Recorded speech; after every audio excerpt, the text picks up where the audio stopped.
بسم الله الرحمن الرحيم اللهم صل على محمد وعلى آل محمد ومركل iyo barnaamijkeeni bidaamiye oo aan alaabahan ku soo qaadano hadba mowduuc markaas aan isleenahay wuxuu faa'iido weyn u leeyahay bulshadeena Soomaaliyeed isla mar ahaantaana aan ku qaada dhigno mowduuc markaasi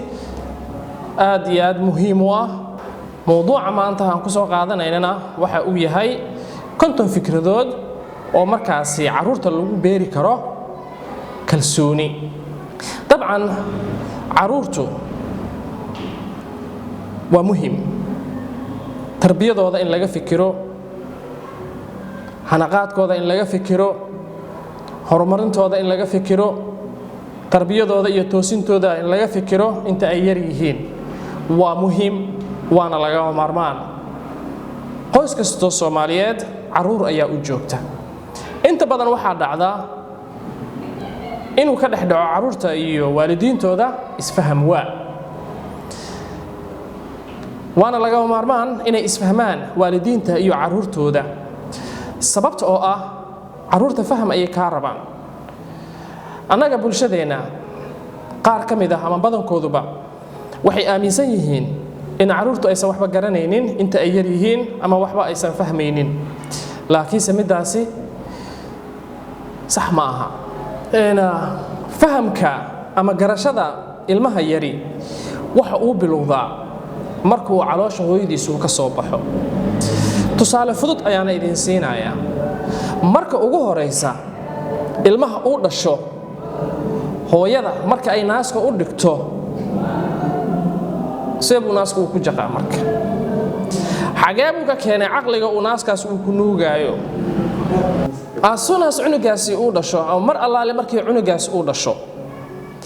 ayaa waxa uu yaqaanaa qaabka loo jaqo naaska hooyada yaa bare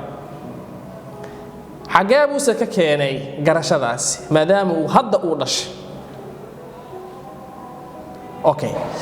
misku raacsanahay ilmaha yar oo markaas dhashay ama wax yar dhalanaaba marka hooyadiisa ay qabato ama markii haweeney kale ay qabato inuu kala garan og yahay dabcan cunuga ooynaya markii haweeney ay hayso cunugaasna hooyadiisa markii loo dhiibo uu aamusaya suuku gart in hooyadiisa qofka uu yahay maadaama uu hadda uu dhashay ama wax yarba uu dhalanaa marka saas darteed marka maxaad u malaynaysaa marka cunuga markuu 2 jir uu yahay 3 jir uu yahay 4 jir uu yahay ama ilaa iyo muxuu ahaa maaragtayna da'da ka horeysa qaangaarka marka sidaas darteed marka waxa muhiim ah marka in waalidiintu inay u dhug yeeshaan ama inay u aragti yeeshaan ama waalidiinta inay isku dayaan inay fahmaan ubadkooda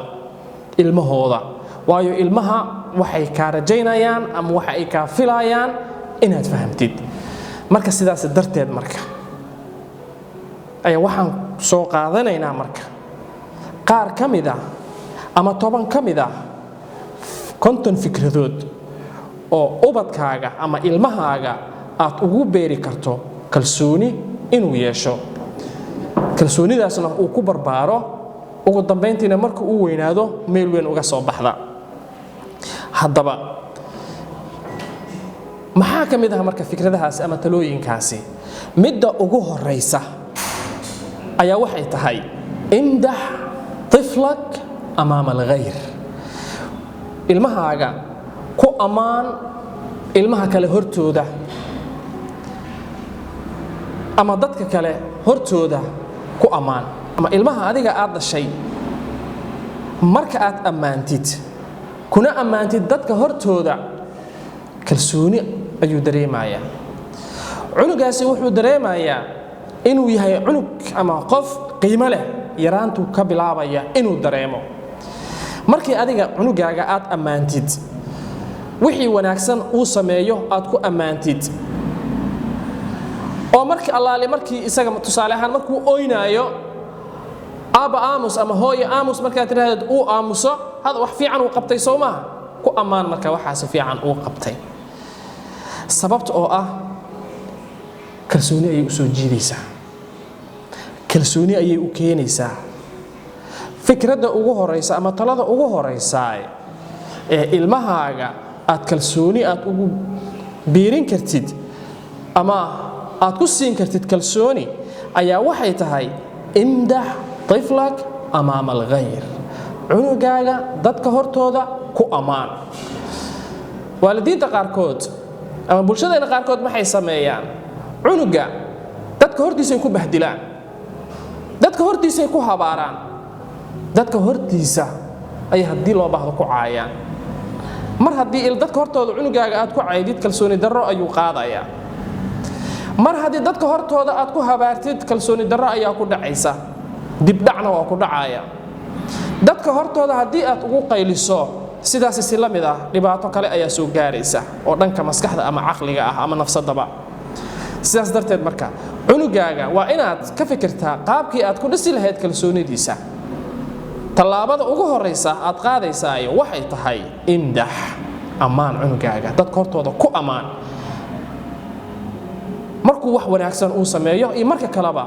waxaa aad iyo aad muhiim u ah dadka hortooda cunugaaga inaad ku ammaantid taasi ayaa wax weyn u taraysa cunugaaga waayo kalsooni ayuu dareemayaa waayo wuxuu dareemayaa inuu yahay qof qiimo leh waayo wuxuu dareemayaa inuu yahay qof ka soocan ama ka sheegan caruurta kale ama dadka kale uu markaasi ama ilmaha kale uu ku dhex jiro markaasi cunugaaga waad fiican tahay aabo waad dadaal badan tahay aabo waad guulaysatay يعني هذا اللذا هو أقوى ناكسن عنقاقنا وفهم أقيهي إلى استعماشيد ومهوران وانا لقاه مارمان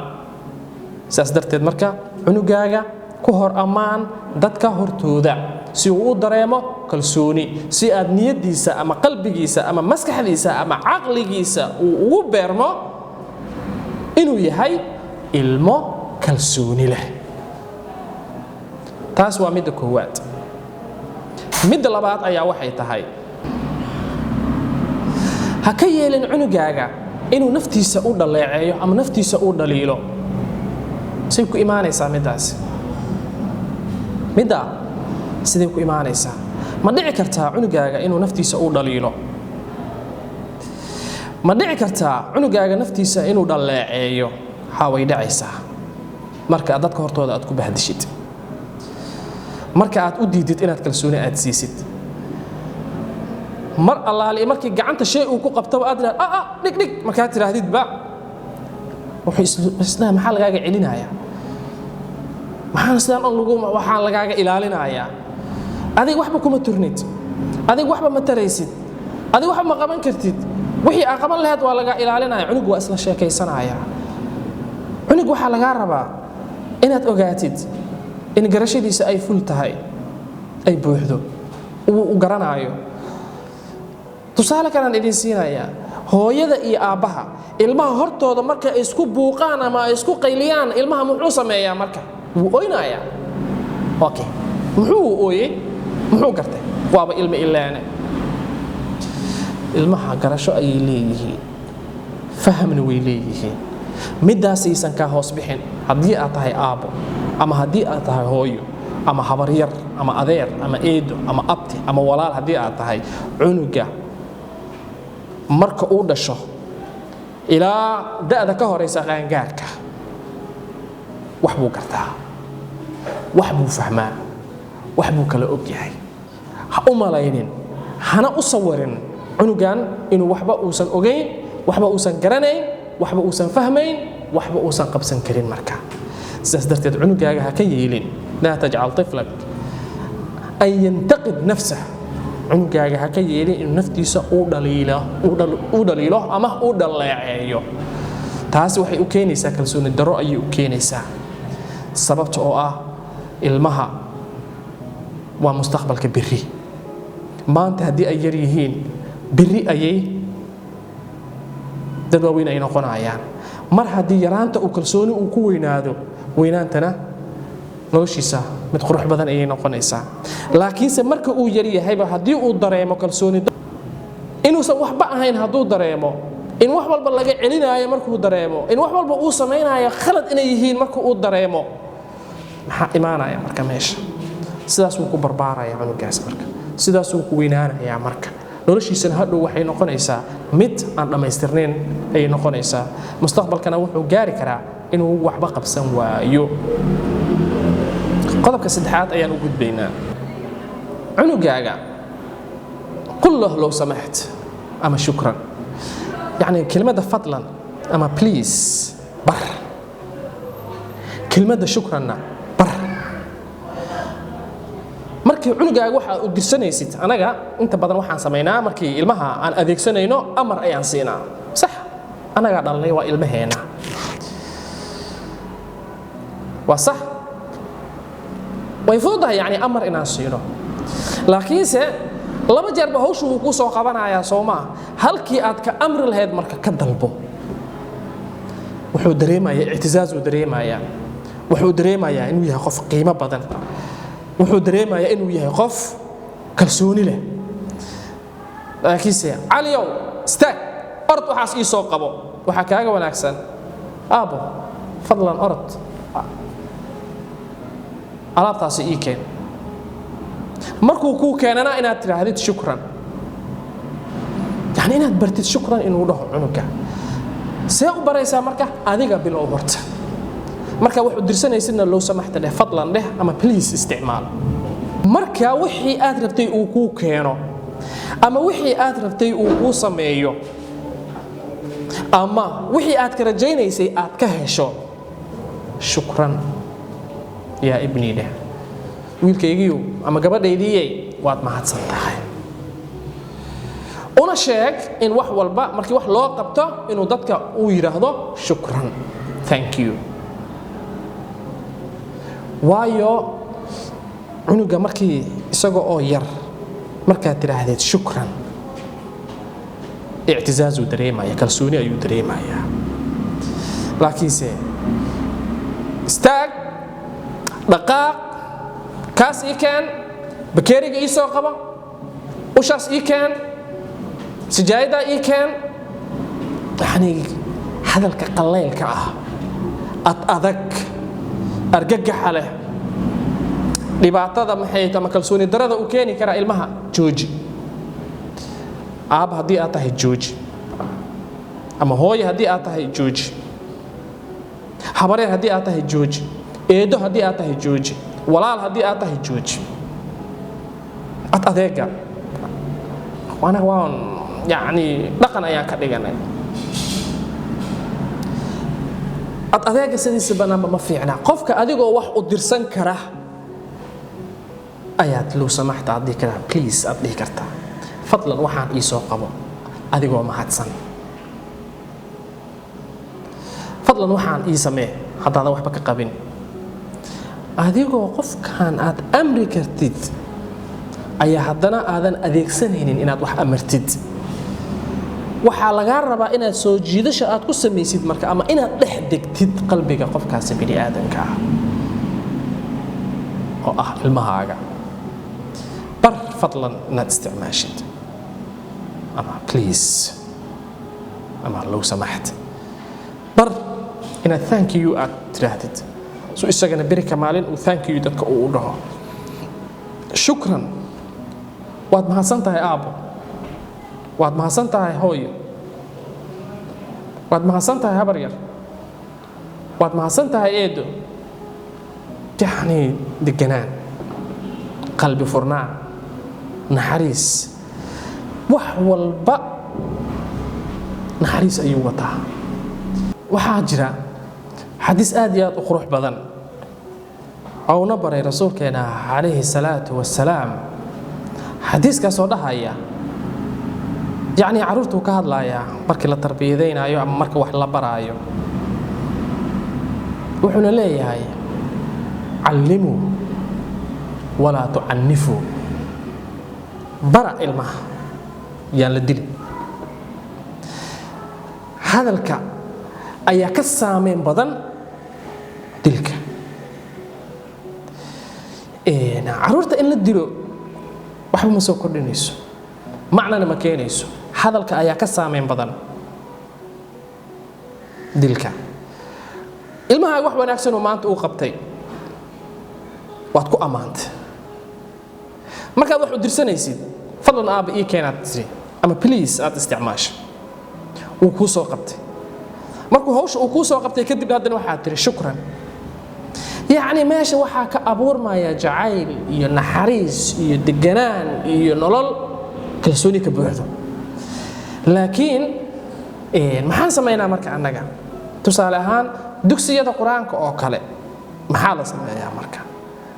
cunuga haddii uu gafo maxaa lagu sameeyaa waan ognahay waa la garaacaa xaqiisaa la siiyaa iyo ziyaadaba weliba looma baahna cunugan haddii adiga diintan aad baraysid haddii aad ku barbaarisid ul iyo garaac markuu weynaadana maxaa ka filanaya marka diinta dhanba wuxuu ka aaminayaa garaac iyo ul iyo cunfi inay tahay marka waxbaad baraysaa soo maa bilxikma walmawcidati alxasana si xikmadaysan ilmaha wax u bar macallimiinta qaarkood dulqaadka waa ku yar yahay marka laba jeer cunuga markii aayaddii uu khaldo dhadhac uu jiidayaa macna ma soo kordhinaysataa cunuga wuu khalday soo maaha okay sax haddii uu khalday marka sidaan ma ahe sidaan dheh dulqaad ma leh ushuu soo qaadanaya wuu la dhacayaa marka cunugii yaraantii dugsiga lagu geeyey dugsiguu ku soo barbaaray qur-aankii ku soo barbaaray laakiinse maxaa loo raaciyey marka qur-aankii dil muxuu aaminayaa marka diintaba inay ku salaysan tahay marka dil iyo garaac iyo xoog iyo cunfi looma baahna marka ilmaha in la baro oo aan la garaacin waa muhiim waaye marka qodobka xiga qodobka afraad ayaa waxa uu noqonayaa cunuga ula dhaqan sidii inuu ilmo yahay una ogolow caruurnimadiisa inuu ku noolaado okay waalidiinta qaarkood ama macallimiinta qaarkood ama dadka qaarkood ayaa waxay sameeyaan cunugan waxay ula dhaqmayaan sidii qof weyn waxa uu rajaynaayo wuxuu rajaynayaa marka inuu u sameeyo wax uu rabo hadda cunugan haddii maxay ahayd toban adiga shay aad ka rajaynaysid shaygii aad ka rajaynaysid cagsigiisa marka uu sameeyo marka aad ku qaylisid marka sidii qof weyn ayaad ula dhaqantay marka xataa qofka weyn laguma qayliyo annaga qaylada waan caadiyeysana marka adeega waan caadiyeysana marka xoogga iyo adkaanta caado ayaan ka dhiganay dhaqan ayaan ka dhiganay waxyaabahaas oo dhan uma baahnid adiga maxaad u baahan tahay marka wax walbo aad samaynaysid naxariis inaad ku dirtid laga rabaa marka waa hadlaysaa Soomaa hadalkaaga naxariis ku jirto laakiin hadalkaaga naxariis darro haddii ay ku jirto waa mushkilad mushkiladaasi aad ilmahaas aad u geysanaysidna uu la barbaarayaa marka oo ogolow cunugan marka inuu ku noolaado caruurnimadiisa bulshadeena Soomaaliyeed gaar ahaan caruurta Soomaaliyeed caruurnimadoodii waa laga xaday caruurnimadoodii waa laga xaday sidee marka caruurtu waxay u baahan yihiin inay cayaaraan caruurtu waxay u baahan yihiin madadaalo u baahan yihiin caruurtu waxay u baahan yihiin ii sheegay farxad ay u baahan yihiin caruurtu waxay u baahan yihiin alaabo ay ku ciyaaraan ay u baahan yihiin laakiinse cunug dagaal lagu soo koriyay ama dagaal iyo orod iyo qax iyo muxuu ahaa maartay narafaad cunugaasi marka hadii uu ku koro cunugaasi caruurnimadiisa wuu waayay dadka dagaalamaya ama dadka isdilaaya ama dadka xabadda isu haysta ama dadka budadka isu haysta ama dadka lagdanta iyo muxuu ahaa maartay iyo mashaakilka ka dhaxeeya waa aabayaal waay marka aabayaashaasi waxa laga rabaa inay u turaan ubadkooda si ay ugu noolaadaan caruurnimadooda waxa muhiim ah waxyaabaha qaarkood inay ka tanaasulaan si caruurtooda ay u helaan nolol wanaagsan laakiinse aabayaasha qaarkood ama waalidiinta qaarkood kaliya hadii ay ka fikiraan dantooda oo aysan ka fikirin danta caruurtooda iyo caruurta kale Soomaaliyeed meesha waxaa imaanaysa marka mashaakil aad iyo aad joogto ayaa imaanaya marka cunugaasi wuxuu ku soo korayaa marka isdil ayuu ku soo korayaa buuq ayuu ku soo korayaa qaylo ayuu ku soo korayaa dagaal ayuu ku korayaa cunugaasi halkii hadda u fiirso ciidahoo kale markii ay tahay halkii caruurta laga siin lahaa waxyaabo waxtar u leh waxyaabo ay ku madadaashaan waxyaabo ay ku ciyaaraan ayaa maalin walba ciida ama sanad kasto ciida waxa loo keenaa qoryo oo rasaaska buuxda way isla dhacaan okay hadii ilmahan marka adiga ganacsadaha ah ama adigii aabaha ah ganacsadahana ah hadii ilmihii wadanka joogay lacag aad fiirisid aad u keentid marka qoryo iyo rasaas ay maxay to maartay ka samaysan caagado ka samaysan ama bir ka samaysan marka aad u keentid ay isku dilaan ay isku laayaan marka adiga caruurtaasi marka haday caruurnimadooda kamaadan xadin mas'uuliyad ayaa ku saaran ganacsado mas'uuliyad ayaa ku saaran aabo adeer hadii aad tahay abti hadii aad tahay wax walbo adiga aad tahay mas'uuliyad ayaa ka saaran dhanka caruurta waayo waa lagu weydiinayaa la tus'alunna yawma idin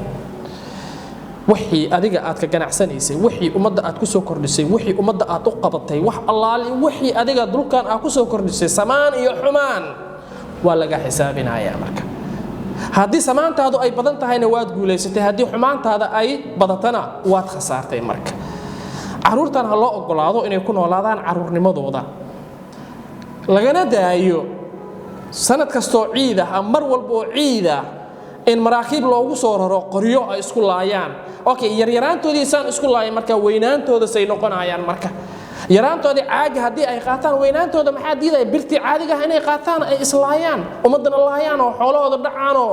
meeshii mashaakil ay ka sameeyaan marka mas'uuliyadaas hadhow yaa dhabarka saaranayaan dhabarka u tuuranayaan marka sidaas la ajligeed marka qof walba mas'uuliyad ayaa saaran in caruurtaasi loo ogolaado caruurnimadooda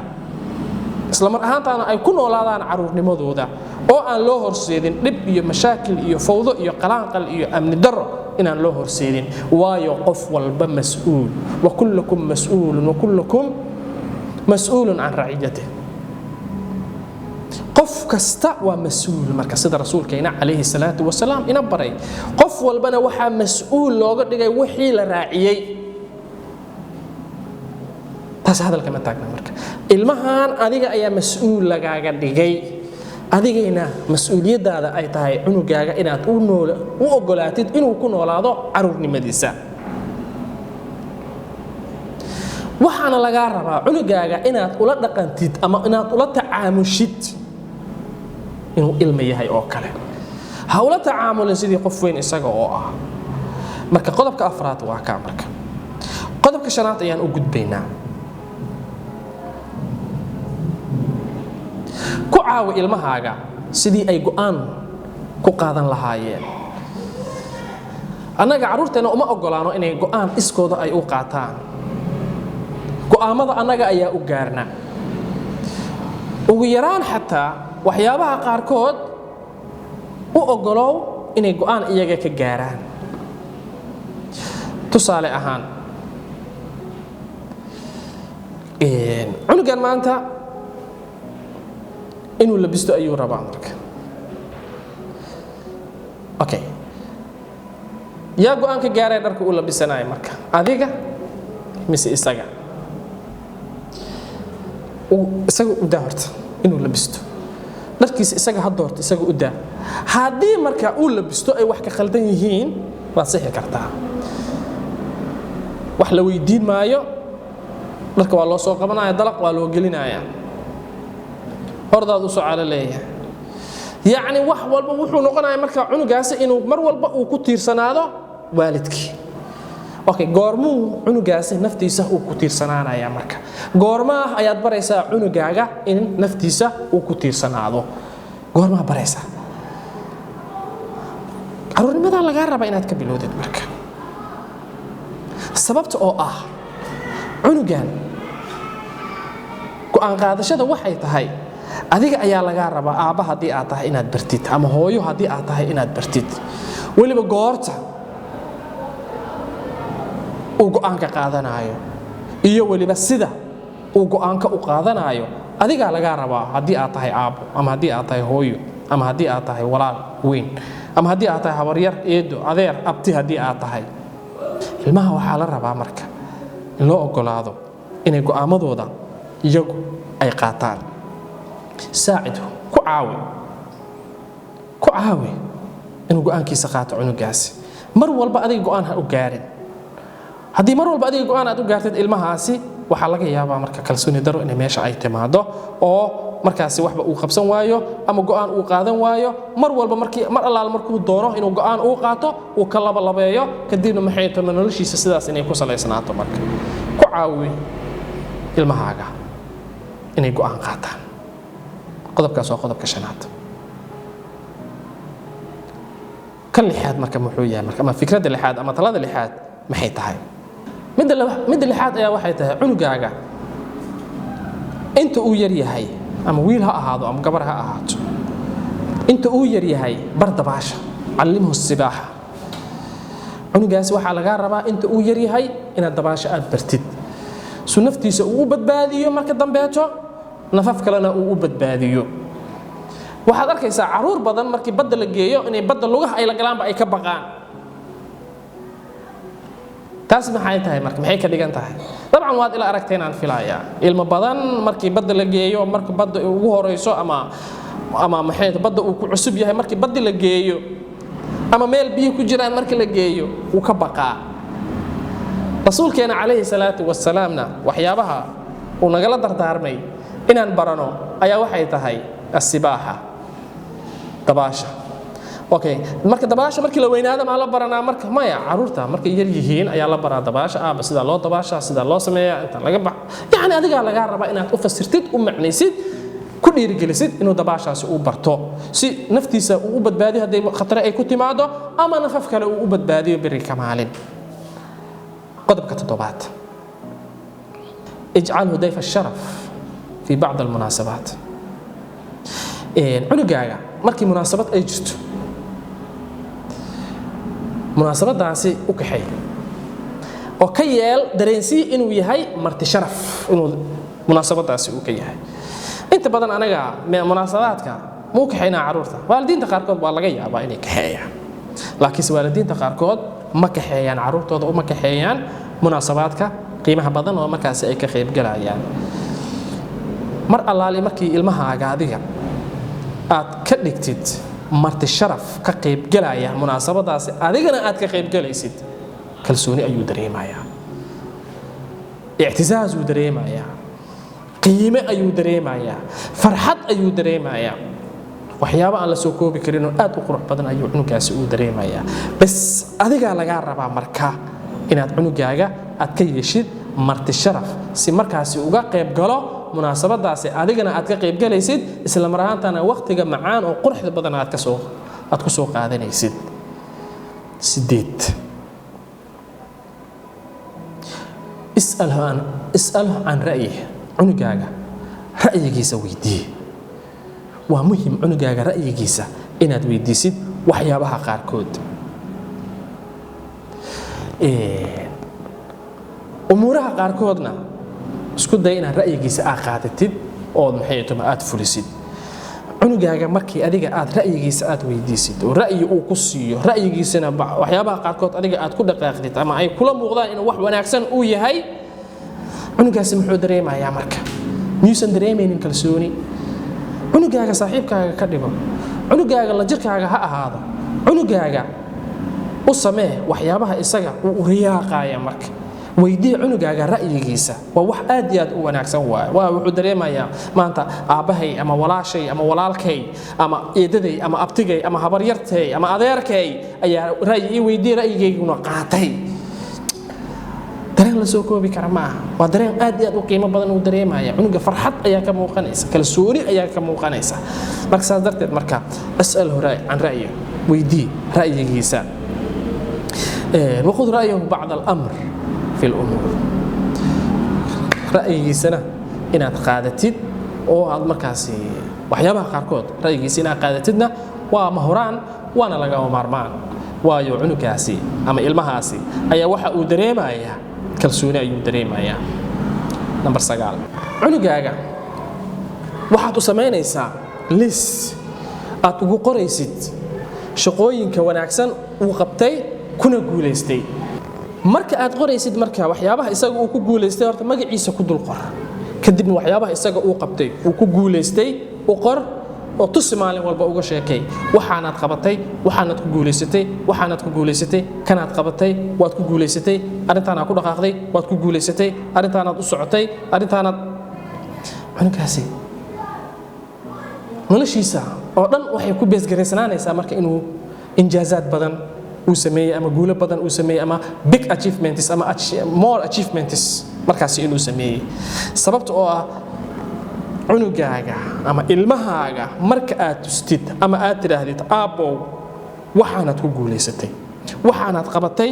waana ku guuleysatay waxaanaad samaysay injaazaadaadan ka keentay waxaasaad u dhaqaaqday more achievements aana keentay cunugaaga kalsoonidiisa way kordhaysaa way ziyaadaysaa wuxuuna dareemayaa farxad aan kala joogsi lahaynin cunuga sidaas lagu tarbiyadeeyo cunuga sidaas lagu kobciyo cunuga sidaas lagu koriyo cunuga sidaas haddii uu la falgalo maxaa ka soo bixi kara meesha ay kula tahay marka adiga aaba haddii aad tahay hooyo ama hooyo haddii aad tahay dib iskugu laabo marka ka fikir mustaqbalka caruurtaada u horseed cunugaaga inuu ku noolaado caruurnimadiisa una ogolow inuu practice gareeyo caruurnimadiisa si markaasi meesha ay uga beeranto kalsooni aad iyo aad u badan isla mar ahaantaana mustaqbalkiisa wax weyn u taraysa wax badanna ku soo kordhin doonta tan tobnaad oo ah midda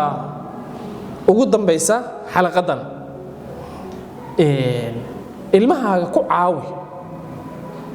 in ay doortaan saaxiibadooda ku caawi sababta oo ah waayahan marka caruurta ma yaqaanaan ama ilmaha maba garanayaan saaxiibkii markaasi ay dooran lahaayeen iyo qaabka ay u dooran lahaayeen marka waxaa laga rabaa inaad ku caawisid marka wiilkaaga ama ilmahaaga ama gabadhaada qaabkii ay ku kasban lahaayeen saaxiibo wanaagsan sababta oo ah haddii saaxiibada uu dooranayo ilmahaaga ama iskuulka ha ahaadaano ama kuwa xaafadda ha ahaadaano ama kuwa dugsiga ay dhigtaanba ama dugsiga quraanka ay dhigtaan ha ahaadaanba ku caawi oo dheh saaxiibka marka aad dooranaysid waxaan ku dooranaysaa ama sidan iyo sidan iyo sidan iyo sidan aad u dooranaysaa ama qaabkan iyo qaabkan iyo qaabkan aad ku ogaanaysaa saaxiibkan inuu saaxiib wanaagsan uu yahay marka adiga laga rabaa marka inaad ku caawisid ilmahaaga saaxiibka wanaagsan ama saaxiibada uu kasbanayo iyo qaabku uu kasban lahaa haddaba 10kan fikradood ama 10kan talo waxa ay ka mid yihiin 50 talo ama 50 fikradood oo markaasi anagu aan isleenahay in ay caruurta ay ku beeri karto kalsooni aad iyo aad u badan marka waa maxamed cali juxa idinkaga tegaya salaamullaahi calaykum waxaadna u diyaar garowdaan baa xalaqada soo socota oo aan halkaasi ka sii anbaqaadayno 50kaasi fikradood